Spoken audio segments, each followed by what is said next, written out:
नमस्कार दोस्तों, स्वागत है आपका नित्य एग्जाम पॉइंटर पर। दोस्तों, डेली करंट अफेयर्स में इससे बेहतर कहीं नहीं। आज है 31 अगस्त और आज हम लोग 31 अगस्त के महत्वपूर्ण करंट अफेयर पर चर्चा करेंगे दोस्तों। ठीक है, तो अभी तक हमारे चैनल को सब्सक्राइब नहीं किए हैं तो सब्सक्राइब कर लीजिए, साथ ही बेल आइकन को जरूर प्रेस कर दीजिए।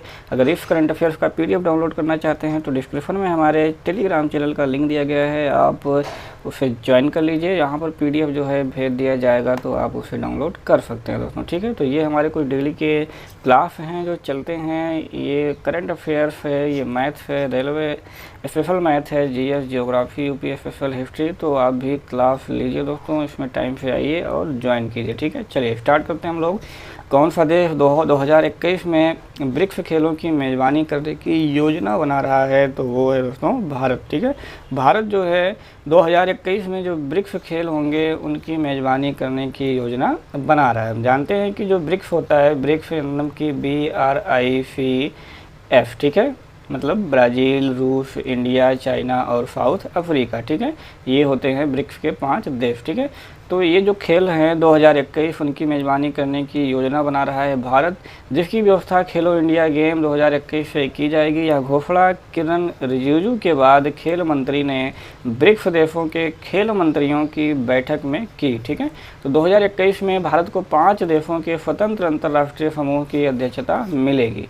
ब्रिक्स खेल 2021 एक साथ और खेलो इंडिया गेम 2021 के समान स्थानों पर आयोजित किए जाएंगे। यह देश के विभिन्न हिस्सों के खिलाड़ियों के मनोबल को प्रेरित और बढ़ावा देगा, जो खेलो इंडिया गेम्स के लिए एक साथ आएंगे ताकि ब्रिक्स खेलों को देखने का उनको लाभ भी मिल सके। ठीक है, चलिए, तो मेज़बानी कौन करेगा? इंडिया करेगा। ठीक है, योजना बना रहा है ब्रिक्स खेलों का, तो ये ध्यान में रखना है आपको।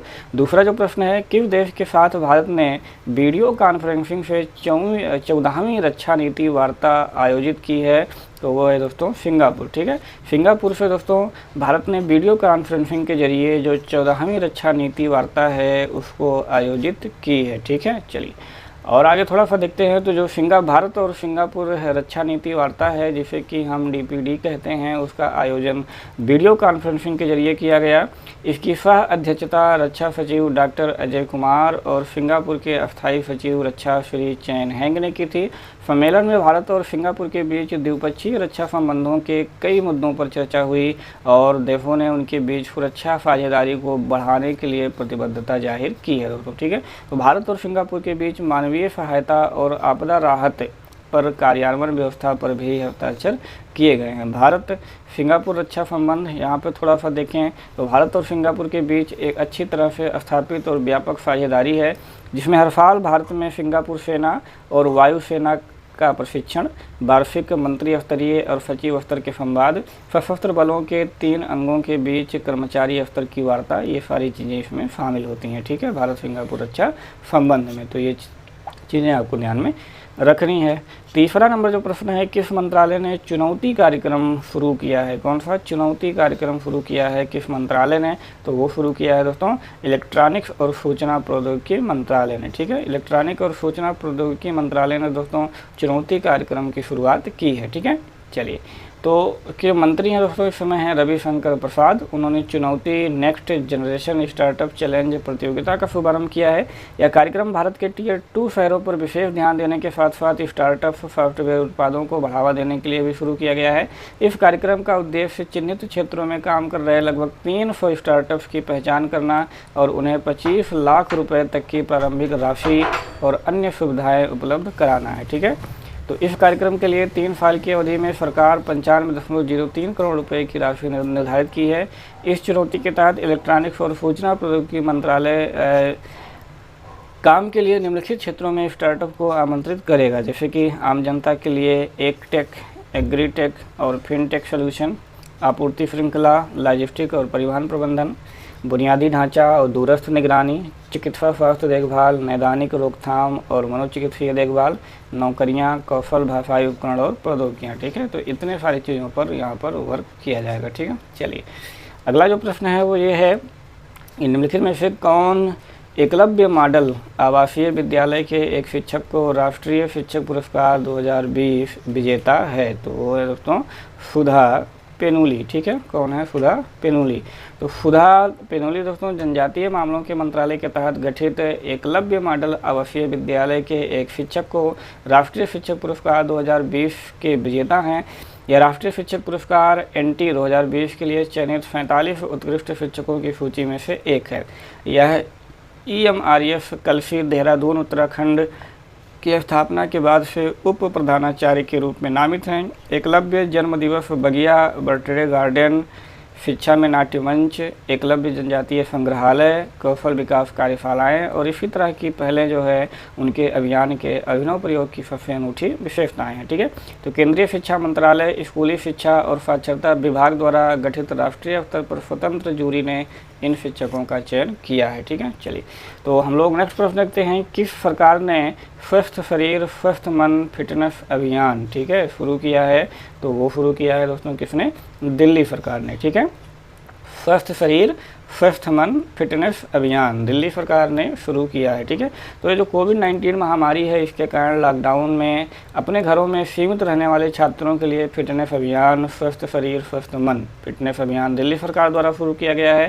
स्वस्थ शरीर स्वस्थ मन अभियान के बारे में हम लोग थोड़ा सा और देख लेते हैं।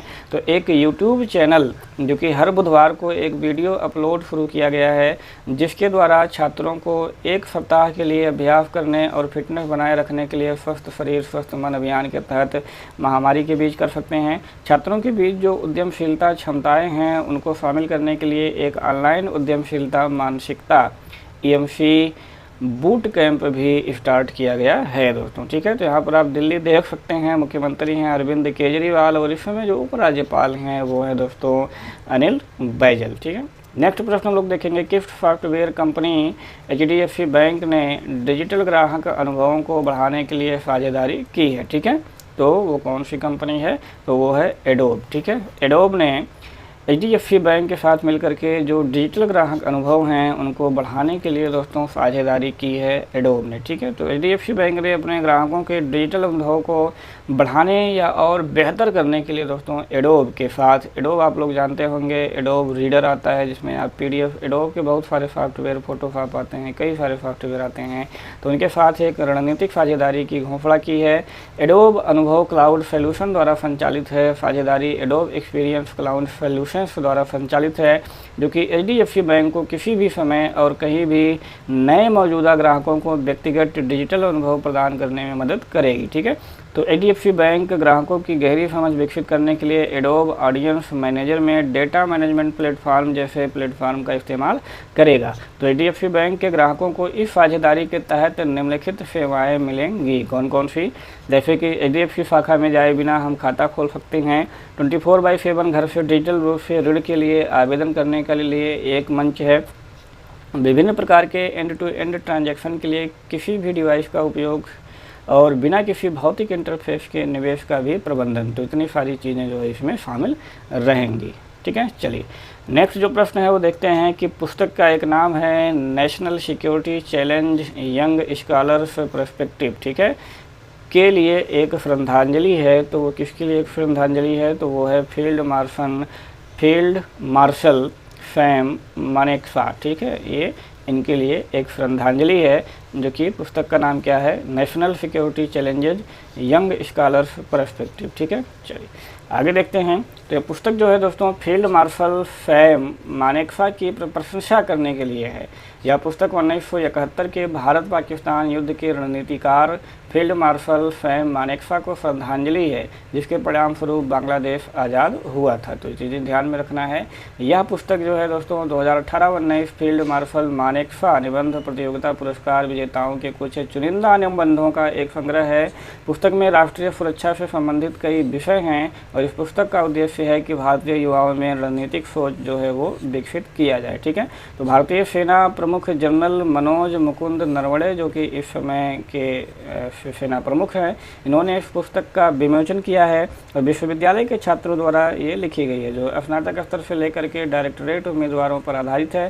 सेना ने think tank centre for land warfare studies पंजे ने यह किताब प्रकाशित की है, ठीक है। चलिए अगला जो प्रश्न है वो ये है कि किस मंत्रालय ने राष्ट्रीय GIS सक्षम भूमि बैंक प्रणाली RTE लॉन्च की है, ठीक है। तो वो किसने लॉन्च की है दोस्तों? वाणिज्य और उद्योग मंत्रालय ने, ठीक है। वाणिज्य और उद्योग मंत्रालय ने दोस्तों, केंद्रीय वाणिज्य और उद्योग मंत्री इस समय कौन है? पीयूष गोयल। उन्होंने आभासी तौर पर राष्ट्रीय GIF सूक्ष्म भूमि बैंक प्रणाली शुरू की है। यह व्यवस्था राज्यों के उद्योग मंत्रियों, केंद्र शासित प्रदेशों, प्रशासकों एवं केंद्रीय राज्य सरकारों को वरिष्ठ अधिकारियों की मौजूदगी में शुरू की गई है।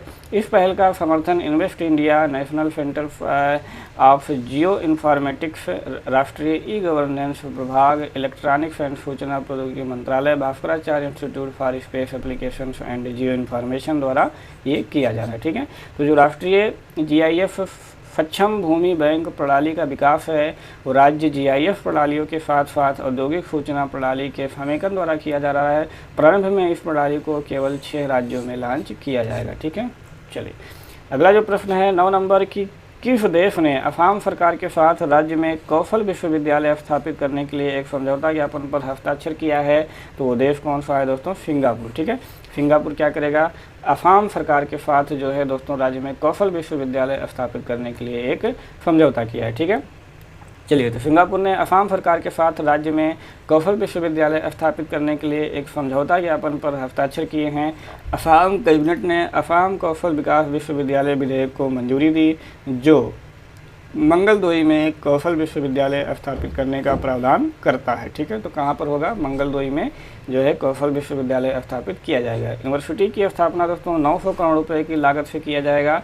असम के एक कौशल विश्वविद्यालय की स्थापना के लिए ITE शिक्षा सेवा सिंगापुर के साथ ये काम करेगा दोस्तों, ठीक है। चलिए अब यहाँ पर हम लोग देख लेते हैं, ये है दोस्तों असम। असम की जो राजधानी है वो दिसपुर, सबसे बड़ा शहर गुवाहाटी है, घनत्व 340 है, जिले इसमें कुल टोटल कितने हैं? तो 33 जिले हैं। भाषा असमिया है। गठन कब हुआ था इसका? 26 नवंबर 1960 को। राज्यपाल जो है इस समय जगदीश मुखी और मुख्यमंत्री हैं सर्बानंद सोनोवाल, ठीक है। विधानमंडल यहाँ पर एक सदनीय है। विधानसभा की 126 सीटें हैं। संसद की बात करें तो राज्यसभा की 7 सीटें हैं और लोकसभा की 14 सीटें इसमें आती हैं, ठीक है। चलिए बहुउद्देशीय परियोजनाएं कुल्फी और कोपली है, जो कि मैं डेली बता रहा हूं। तो कुल्फी और कोपली अपने अपने ही नदी पर हैं, तो इसमें कोई दिक्कत नहीं है। बाघ अभ्यारण्य काजीरंगा, मानस, नमेरी और अरंगा, ये 2 बहुत टॉप मोस्ट के हैं। उसके बाद नमेरी और अरंगा भी काफ़ी फेमस हैं, ठीक है। राष्ट्रीय उद्यान में देखोगे काजीरंगा तो एक सींग वाले गैंडे के लिए बहुत फेमस है। मानस जो है ये भी बहुत फेमस है। नमेरी और अरंगा तो दोनों सेम है। डिब्रू साइखोवा ये तो एक जो है यहाँ पे बढ़ गया है, ठीक है। जनजातियों में देखोगे तो बोडो, खासी, मिजो, नागा, अंगामी, ये सारी चीज़ें जो आसपास के जितने भी स्टेट हैं सब मिला करके होते हैं। लेकिन जो मिकिर है ये यहाँ की जो अपने आप में यूनिक एक जनजाति है, ठीक है, मिकिर जनजाति, ठीक। चलिए तो पिछला जो प्रश्न हमने पूछा था कि निम्नलिखित GI टैग प्राप्त उत्पादों में से किसके लिए ई-नीलामी पोर्टल लॉन्च किया गया है? किसके लिए? तो वो है कश्मीरी केसर के लिए, ठीक है। बहुत ही इम्पॉर्टेंट क्वेश्चन है। मैंने आपको उस समय भी बताया था कि ये आपके एग्ज़ाम की दृष्टि से दोस्तों ये बहुत ही महत्वपूर्ण है, ठीक है। तो कश्मीरी केसर को GI टैग अभी जल्द ही मिला है, आप लोग जानते ही होंगे, और उसी के लिए ई-नीलामी पोर्टल भी अभी लॉन्च किया गया है, ठीक है। चलिए तो इसका व्यापार बढ़ाने के लिए एक ई-नीलामी पोर्टल का शुभारंभ किया गया है। कृषि विभाग ने इंडिया इंटरनेशनल कश्मीर केसर ट्रेडिंग सेंटर यानी कि IIKFTC के तत्वाधान में डिपार्टमेंट ने NSCIT के साथ साझेदारी में पोर्टल की स्थापना की है। इस पोर्टल की स्थापना का उद्देश्य है कि खरीदारों तक गुणवत्तापूर्ण जो कश्मीरी केसर है उसको पहुंचाना, ठीक है। तो केसर के उत्पादकों के साथ साथ भारत भर के खरीदार जो है वो पोर्टल पे ई-ट्रेडिंग के लिए संभावित विक्रेताओं और खरीदारों के रूप में ई-नीलामी पोर्टल पर अपना पंजीकरण भी करा सकेंगे, ठीक है। चलिए अगला जो प्रश्न है दोस्तों वो आपके लिए है कि राष्ट्रीय खेल दिवस प्रतिवर्ष कब मनाया जाता है? राष्ट्रीय खेल दिवस प्रतिवर्ष कब मनाया जाता है? तो आपके पास 4 ऑप्शन है दोस्तों। इसका आंसर जो होगा आपको कमेंट बॉक्स में देना होगा। तो इसका आंसर आप लोग कमेंट बॉक्स में ज़रूर दीजिएगा दोस्तों। हमें आपके आंसर की बेसब्री से प्रतीक्षा रहती है और हम आपके हर एक आंसर की रिप्लाई भी ज़रूर करते हैं दोस्तों, ठीक है। तो चलिए ख़त्म करते हैं आज का करंट अफेयर। कैसा लगा तो आप लोग ज़रूर बताइएगा, ठीक है। Thanks for watching, have a good day. Daily current affair देखने के लिए बहुत बहुत धन्यवाद। जय हिंद।